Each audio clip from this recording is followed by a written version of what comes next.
Hey, hello everyone. Thank you for joining me. It's great to have you here. I hope you've been keeping well and maybe doing a bit of origami. It's always a good way of distracting yourself in a positive way as to what's possible with so little.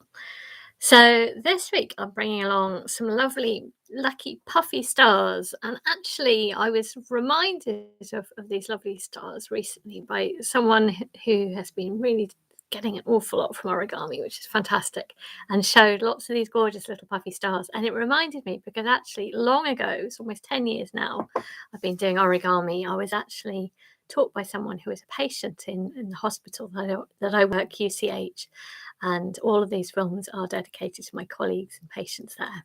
This is a way of still connecting with them. But at the time, I was taught how to make gorgeous traditional lilies, and I was taught how to make a crane. And at the same time, I was taught how to make these puffy stars, and I'd sort of completely forgotten about them. But they are lovely, and they are seen as very much symbols of good luck. There's something very cute about them. They're also quite intriguing how you make them as well. Hello, very lovely to have you here, Jay. And Eric, excellent. Excellent. No problem, Eric. Just enjoy watching. So these lovely little stars, and Jay, this is you had definitely reminded me of these gorgeous puffy stars, and they're such a lovely thing to do. It's also a lovely little principle that you'll find. So they are very cheerful because I thought, hello, Wendy, Amani, Laura. I thought I would, yeah, focus on stars in this time because I just thought January is always, and Barbara is always a tricky old time. So the more we can just focus on positive, lovely things. And of course, stars shine most when it's dark. So that's when you see how lovely they are. Excellent. Yes. And I loved, Jay, how you had them hanging up as well. So, yeah, so I hope you're going to enjoy this. Oh, Mel, welcome. Lovely to have you here as well. So they are very lovely to make as little pots of these gorgeous little puffy stars. Maybe you can give them as presents, just scatter them around. It's definitely going to cheer you up. Penny, lovely. Oh, Australia, brilliant. Yeah, they're really intriguing. I'd love to know the history of these. I don't know whether anyone knows. Stephen and Penny, if you know any. Lovely to have you, Stephen, as well. If you know anything about these puffy stars, from what I understand, traditional. As I said, I was taught by someone who learnt the traditional lilies and cranes, and also these stars. And I think she'd learnt in Hong Kong, so it'll be something that's around the world.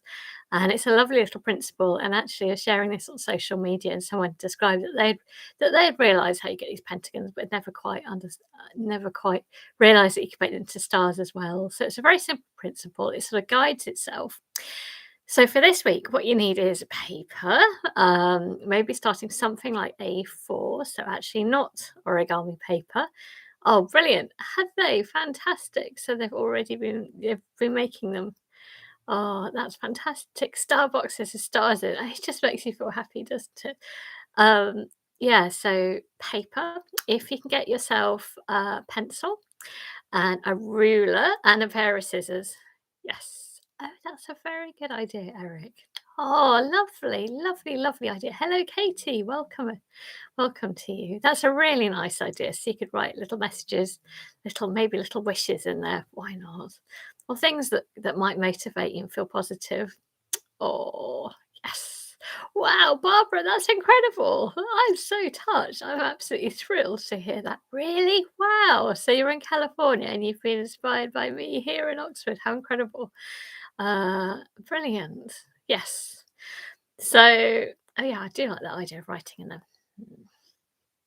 So get those piece of paper, scissors, ruler, pencil. We're going to just have to do a little bit of measuring and then cutting, and then it's very simple actually. There's tricky bits to it. I think every piece of origami, however simple it is, there's always tricky aspects to it, but in some ways that's rather nice as well. That's what keeps your attention. Afternoon, Deborah. Lovely to have you here as well. Oh, I feel the group has assembled round the table. Just a minute's time, we will get going. It'll be quite a short fold this week.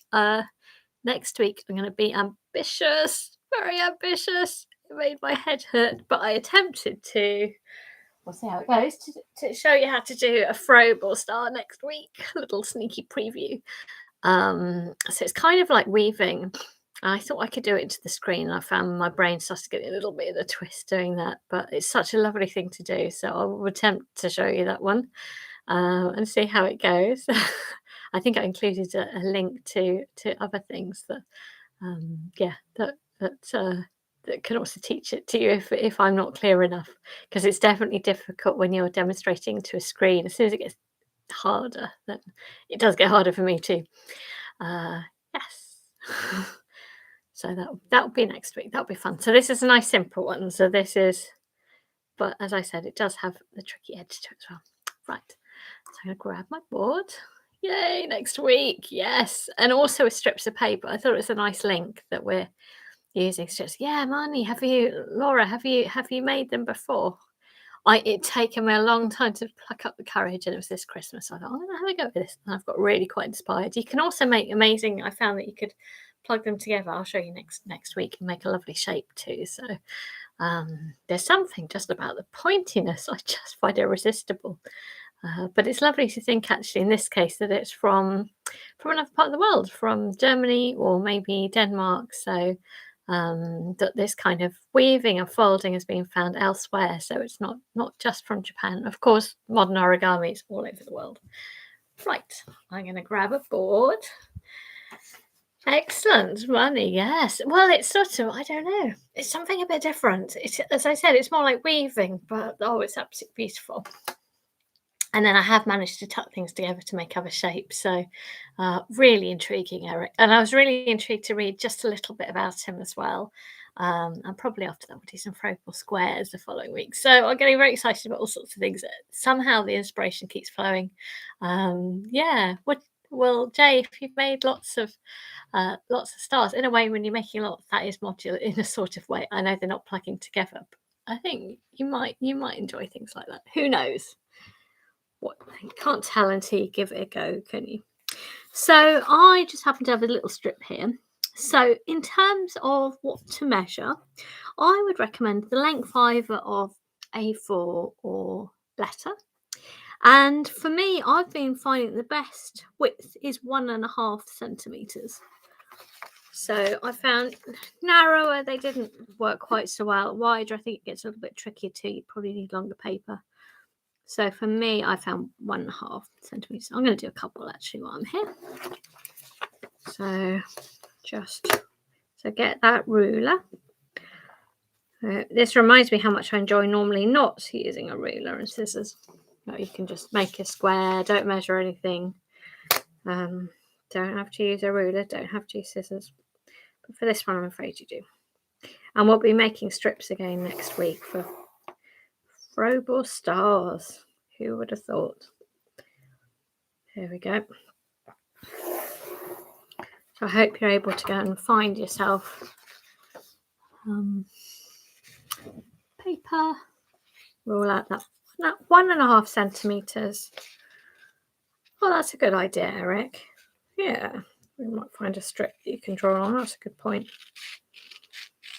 Very good point. I mean, I don't think this has to be too exact.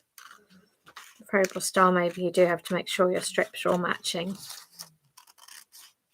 But here, that's about right. We only need one per star, but I'll do it twice, so might as well.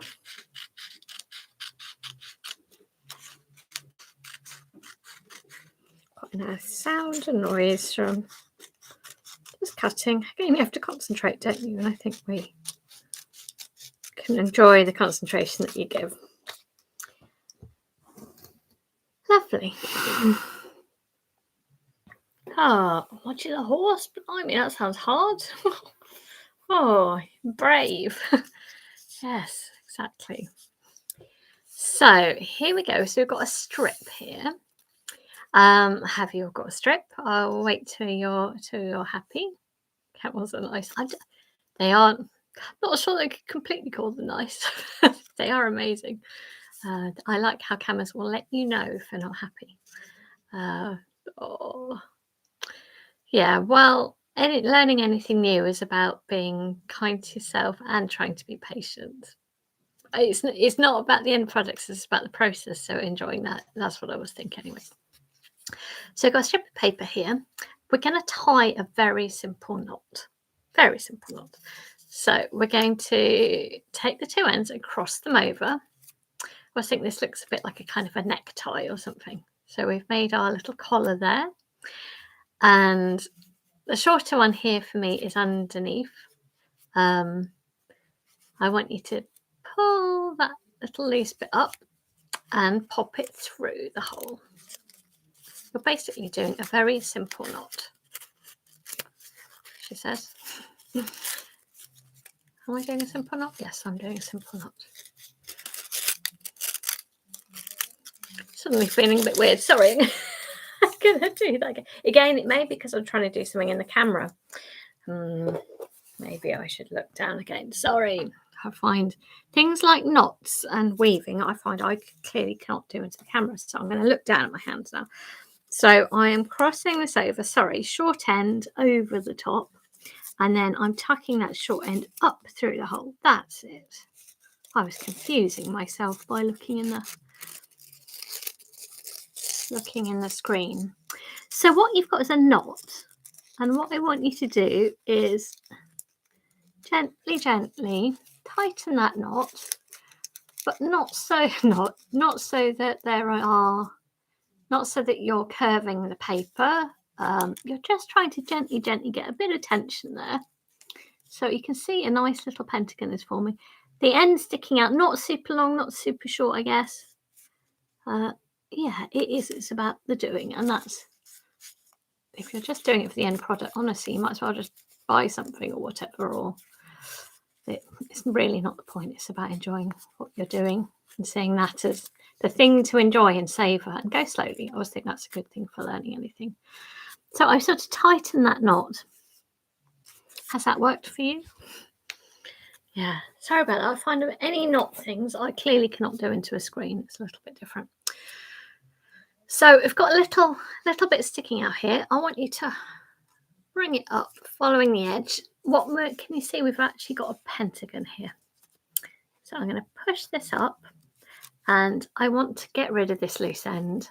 So what you can do is tuck it in there. I can see that this will stick out a tiny bit, so I'm going to just chop that off a bit. And I'm going to tuck it in. So I'm going to tuck it in there. Again, I think I'm going to have to see my hands. It might also be nice, I'm just thinking mandalas that you're mentioning there, Jay.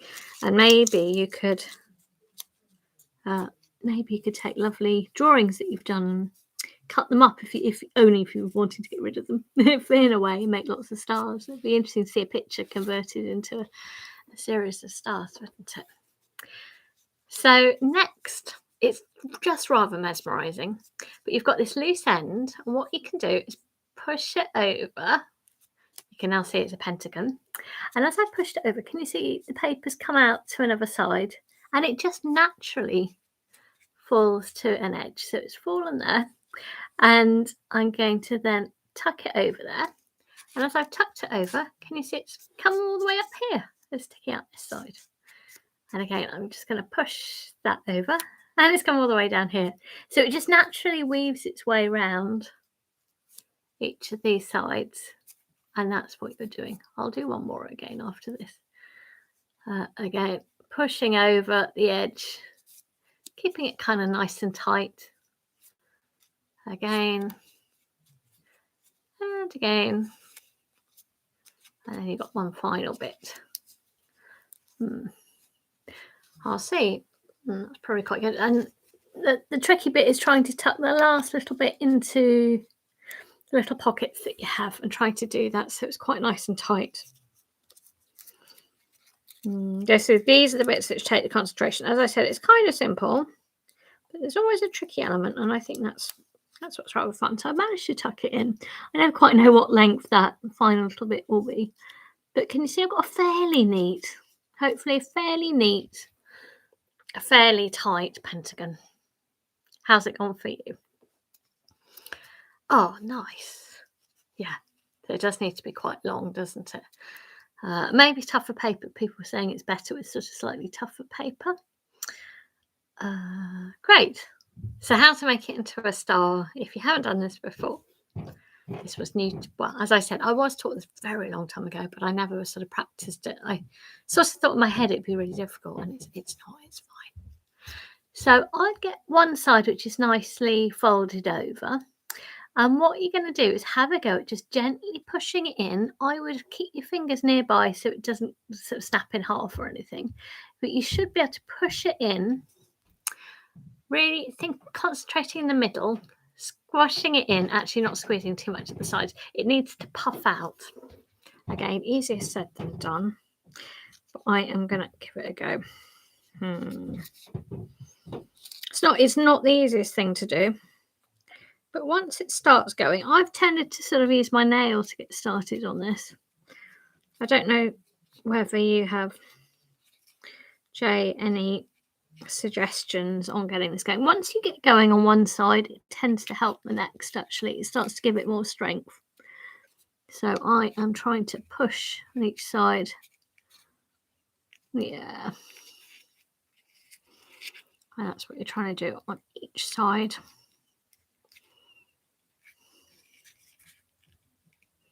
And hopefully you'll end up some kind of a star. And it just looks very cheerful. They're rarely perfect, I find, but they're certainly cheerful. So something like that. I might give it one more go as well. How have you been getting on? Mine's coming untucked. I think the end was a bit too short. I suppose you could add a little bit of cheeky glue if you needed to. But ideally, it shouldn't need it at all. I think it's because my end was a bit short there. Right, I'm going to give it one more go. So with your strip of paper, 1.5 centimetres. I look down, I've got my little necktie, and that's the shorter end. And then taking that shorter end and lifting it up through the gap. And you end up with a little knot. Gently, gently pulling it towards the end and just trying to get it so it's sort of even, really, to form a nice pentagon. The more even you can make it, the better, I would have thought. It's definitely a knack, and this all requires patience, so definitely. There we go. Like so. And again, you've got this loose end, and again, you should be able to push it in there, get rid of it. It doesn't have to be too precise because it's just starting off and it's going to be hidden. Oh, well, that's what I reckon anyway. Just tucking it in there. So you some tips here on how to make the stars. Someone who's a nail biter, yeah, because you've been using your nails as well, so you could use a cocktail stick across the edge. Oh, that's interesting. So you do need, it's that pressing down in the middle, isn't it? But try not to let it flip to one side or another. As I said, it has its challenge, but that's also what's wonderful about it. So again, taking this end, pushing it up, and just seeing which side it comes out. Somehow always surprises me in a delightful way. Again, that's sticking up. I'm winding it around. And it's quite nice getting loads of different coloured strips and making yourself lots of little colourful stars. Winding it. Doing its own thing. This time I hope I have a longer end so I can, that looks a bit better. So I've got a bit of a longer strip, thank goodness. So this allows me a bit more space to tuck in there. See how it's going.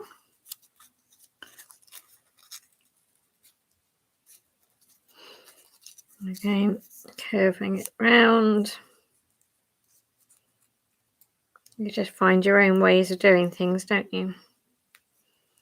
It definitely requires concentration. Tucking into that gap, pushing it right in so it's as tight as you can, like that. I've got, again, a nice little pentagon. And again, I'm going to start on the side that's already smooth, and then just gently pressing it in.